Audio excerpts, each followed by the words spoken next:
개경 사람들이 보니까 저거 괜찮단 말이에요. 그래서 이후로 개경의 마을마다 이를 본떠서 대문을 세웠다. 이거는 거의 고려의 풍속 하나가 새로 만들어지는, 개경의 도시 경관을 바꾸는 획기적인 사건입니다. 자, 어쨌거나 같은 개경 안에서 서로 자기 군사를 동원해서 자기 신변을 보호하는 이런 일이 벌어진 겁니다. 이때 동원된 이 군인들은 월급을 어디서 받을까요? 사병인데 국가에서 이 사람들 월급을 줘야 될까요? 아마 개인적으로 지급을 했을 거예요. 그러면 수백 명 또는 수십 명의 군사를 동원해야 되는데 이 군인을 먹여주고 재워주고 입혀주고 월급도 주고 그래야 되잖아요. 이 돈 어디서 마련할까요? 이거 전부 백성들한테서 뺏었을 겁니다. 중앙에서 권력자, 무신 권력자들끼리 서로 싸우는데 그 여파가 지방에 사는 농민들한테까지 미치게 된 거예요. 무신 정변이 일어난 다음에 왜 그렇게 밀란이 일어날까? 여기서 그 고리를 찾을 수 있죠. 더 많은 수탈이 필요했고 그 수탈을 당하는 농민들의 불만이 높아졌을 것이고 이 농민들이 더 못 참게 되었을 때 밀란을 일으키게 되는 것이고 무신 집권기의 밀란편은 따로 한번 만들어서 제대로 설명을 하기로 하고 여기선 이 정도로 하고 넘어가죠. 이의민은 개경에 있기가 싫었을 거예요. 그래서 이의민은 되도록이면 출진, 바깥으로 군대를 끌고 나가기를 원했을 겁니다. 경대승이 자기 경쟁자를 죽인 일이 있죠. 허승이라는 사람. 경대승이 정중부를 죽일 때 대궐 안에서 먼저 군대를 일으켜서 정균을 죽였고 휘파람 불어서 경대승한테 신호했던 그 사람이 나도 경대승과 같은 공을 세웠어. 이렇게 요즘 말로 하면 이제 깜짝대다가 경대승한테 죽은 일이 있단 말이에요. 그런 일이 막 일어나고 있을 때 이의민은 북쪽에 출진해 있었다. 그런데 경대승이 허승을 죽인 이 이야기가 이의민한테 거꾸로 전해진 겁니다. 나라에서 경대승을 죽였다. 이렇게 알려진 거예요. 거꾸로 간 거죠. 뭐 그때는 핸드폰 없죠. 전화 없죠. 이 서울에서 일어난 일이 지방까지 알려지는 데는 시간도 많이 걸리고 정확하지도 않고 그래서 이런 일이 아마 많았을 거예요. 경대승이 죽었다라는 이 소식을 듣고 이의민이 크게 기뻐하며 내가 경대승을 죽이려고 했는데 아직 실행에 옮기지 못했다. 그런데 누가 모의를 했을까? 나보다 먼저 손을 썼구나. 그러면 그렇지. 이런 느낌이에요. 이러고 이제 기뻐했다고 하는 이 소문이 또 이 경대승 귀에 들어간 겁니다. 경대승이 이 자를 가만둘 수 없다. 이렇게 생각을 하던 차에 이의민이 개경에 돌아와요. 와서는 도저히 개경에서는 내가 목숨을 부지하기 어렵겠구나. 그래서 아프다. 병을 핑계대고 고향으로 내려갑니다. 관직도 물론 내놓고 고향으로 도망간 거죠. 왕이 계속 불러요. 그런데 안 옵니다. 왕이 왜 불렀을까요? 이거는 경대승이 시켜서 불렀을 거예요. 그런데 이의민은 왕이 불러도 나는 안 가. 그래서 고향에 숨어서 지내게 됩니다. 그러다가 1183년 7월에 경대승이 죽어요. 그런데도 안 올라옵니다. 이거 보면 이의민은 굉장히 조심성이 있는 사람이에요. 경대승은 죽었지만 앞으로 판이 어떻게 돌아갈지 모른다. 내가 여기에서 관망하는 게 더 유리하다. 이런 계산을 했을 거예요. 그런데 또 이의민이 거기서 그러고 있으니까 왕은 왕대로 저자가 가만히 있을 것 같지 않은데 저기서 반란을 일으키면 어떻게 하지? 또 이런 두려움 때문에 계속 가서 불러 올리려고 한 거예요. 관직도 줍니다. 관직도 문신 관직을 줘요. 근데 고맙습니다 하고 이제 올라와서 넙죽 받을 것 같은데 이것도 계속 조심해서 거기서 살피고 있었던 겁니다. 그러다가 9개월 만에 겨우 올라온 거예요.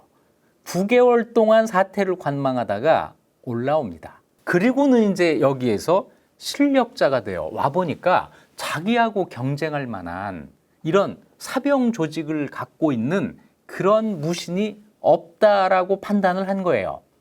이 상태에서 올라와 보니까 정말로 이의민과 경쟁할 만한 사람이 없었던 거예요. 자, 이때부터 이제 자기 마음대로 권력을 휘두르기 시작합니다. 여기서 잠깐 명종 이야기를 좀 해야 되겠는데요. 명종은 왜 이의민을 불러들였을까? 왜 호랑이를 불러들였을까? 참 이거는 이해가 되지 않는 장면인데, 명종도 그렇게 올바른 왕 또는 제대로 된 왕 이런 게 아니었어요. 명종한테 정중부 집권기 이후에 약간의 왕권을 행사할 수 있는 공간이 생깁니다.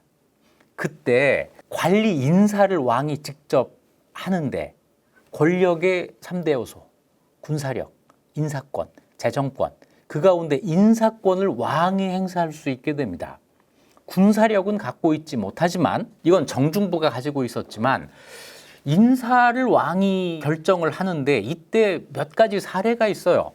정윤당이라는 사람이 있었는데, 이 정윤당은 나이가 어리고 무지했으나 이부 원외랑이라고 하는 관직에 임명을 합니다. 이부 원외랑은 이부의 육품 관직인데, 이부가 왜 중요하냐면 문신 관리들에 대한 인사를 여기에서 담당해요.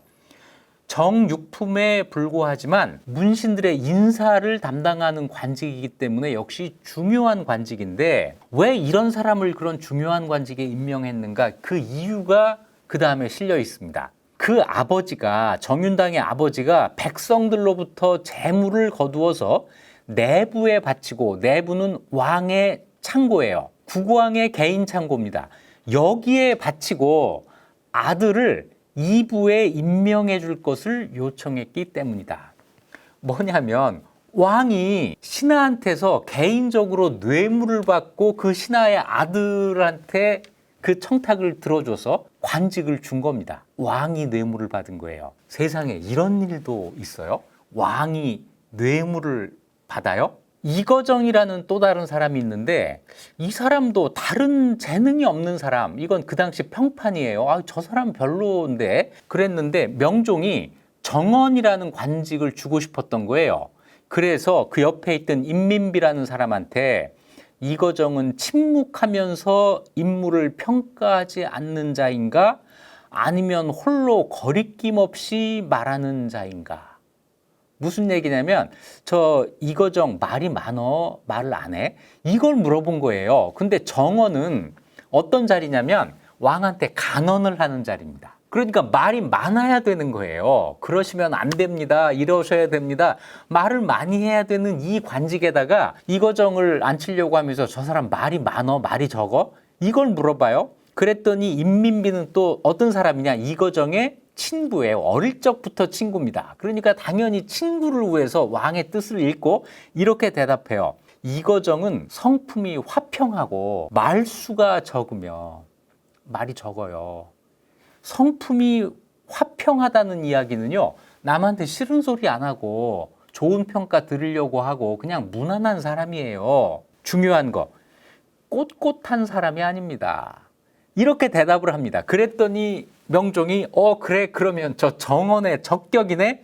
그래서 정언에 임명을 해요. 고려사에는 이렇게 기록이 이어집니다. 명종은 사람을 쓸 때 폐행, 이건 자기가 개인적으로 총애하는 신하들, 또 환관들과 의논했으므로 분경이 성행했다. 분경은 뭐냐면 다투어 쫓아다니면서 이익을 취하는, 경쟁하는 이런 행위예요. 그러니까 인사철 되면은 막 권력자들 집에 선물 들고 가고 이러는 걸 분경이라고 합니다. 이 분경이 성행하고 뇌물이 공공연하게 행해져서 어진 자와 그렇지 않은 자가 마구 뒤섞였다. 어진 사람을 승진시켜야 되는데 그렇지 않은 사람들이 뇌물을 주고 막 승진해서 뒤섞였다는 얘기예요. 폐행과 환관이 청탁을 하면, 그러니까 자기들이 청탁받은 걸 왕한테 아뢰면 왕이 뭘 물어보냐면 뇌물을 얼마나 받았는가, 이걸 물어본다는 거예요. 그래서 얼마 받았습니다. 그러면 왕이 그만하면 됐어. 그러면 곧바로 그 청을 따르고, 뇌물이 적으면 시일을 미루면서 더 낼 때까지 기다렸다는 거예요. 그러니까 뇌물을 누가 받은 거예요? 폐행이나 환관이 받은 게 아니라 퇴행 환관을 통해서 왕이 그 뇌물을 받고 있었던 겁니다. 왕이 뇌물 받고 인사권을 행사하는 초유의 사태가 명종 때 벌어지고 있었던 거예요. 그런데 이거요, 프랑스에서는 루이 14세 때도 이런 일이 있었어요. 루이 14세 때 프랑스의 관직을 어떻게 임명했을까요? 네, 왕이 팔았습니다. 왕이 사람들에게 관직을 팔고 그 돈 모아가지고 한 게 뭐예요? 베르사유궁 만들었잖아요.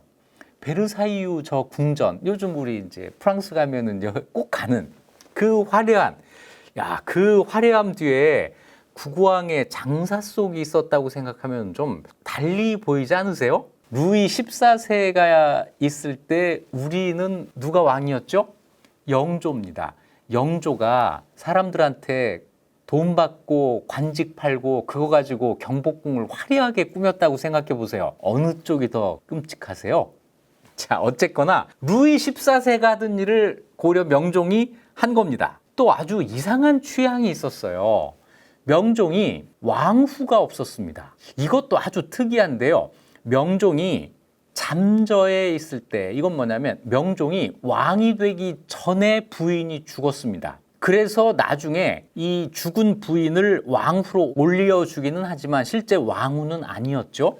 왕이 된 다음에 왕후를 들이지를 않아요. 그 대신 후궁들과 어울립니다. 한 번은 총애하는 후궁이 죽자 명종이 밥을 안 먹었다고 해요. 글쎄, 그것도 이상한 일이죠. 어쨌거나 그 바람에 그 후궁과 사이에서 태어난 아들들, 이게 왕자가 아니라 신분적으로 천출 왕자들, 이걸 이제 얼자라고 하는데요. 이 얼자들이 권세를 부리고 뇌물을 받아 왕의 권위를 기롱했다. 이런 일이 명종 때 있었던 거예요. 명종이 제대로 된 왕이 아니었기 때문에 기회가 생겼을 때 왕권을 회복할 생각을 못하고 어떻게 보면 무신 권력자들과 협력관계, 공생관계에 있었다라는 거죠.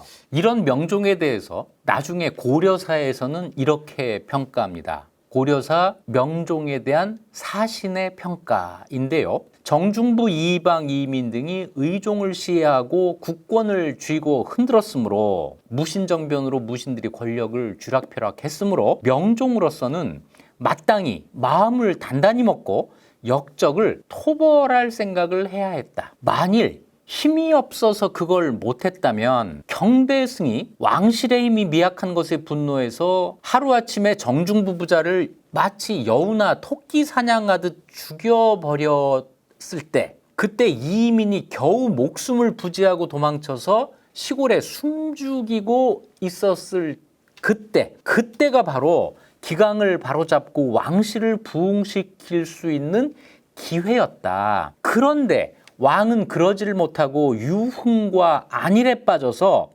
왕으로서 보통 아무 일이 없는 시절과 거의 같이 행동을 했다. 이민 같은 자는 한갓 필부에 지나지 않았으니, 왜냐하면 자기 세력이 없었기 때문에 한갓 필부에 지나지 않았는데, 그래서 한 명의 사신만 군대를 딸려 보내서 임금을 시해한 죄, 의종을 죽인 그 죄를 따져서 목을 베고 일족을 멸해야 했는데, 오히려 불러들여서 관직을 갑자기 올려줌으로써 앞으로 왕실을 더 능멸하고 조정의 신하들을 더 해치게 하는 이런 길을 열어주고 말았다. 이민을 불러들인 것을 이렇게 통렬하게 비판을 하는 거예요. 명종 그 자신도 최충원에 의해서 추방당하고 자손도 보존하지 못하게 되었으니 참 애통한 일이다. 명종이 제할 일을 하지 못했다라고 하는 것을 지적하고 있는 거죠. 자, 어쨌거나 이의민으로서는 굉장히 운 좋게, 정말 명종이 조금만 생각을 달리했으면 경주로 군대 보내서 이의민을 제거했으면 되는 거예요. 그런데 그렇게 하지를 않고 오히려 경주에서 눈치 보고 있던 이의민을 불러들여서 최고 권력자를 만들어줬단 말이에요. 이러니까 당연히 이의민은 명종의 왕권을 어느 정도 인정을 했어야 될 거예요. 명종도 이걸 바라고 이 이민을 불러 올렸을 겁니다. 명종의 권위를 인정하는 대신 나머지는 모두 내 거다. 내 세상이야. 이렇게 행세할 수가 있었겠죠. 이민이 점차 승진을 해서 최고 권력자의 자리에 올라갑니다. 그때 이 조정의 풍경을 보여주는 한 기록이 있어요.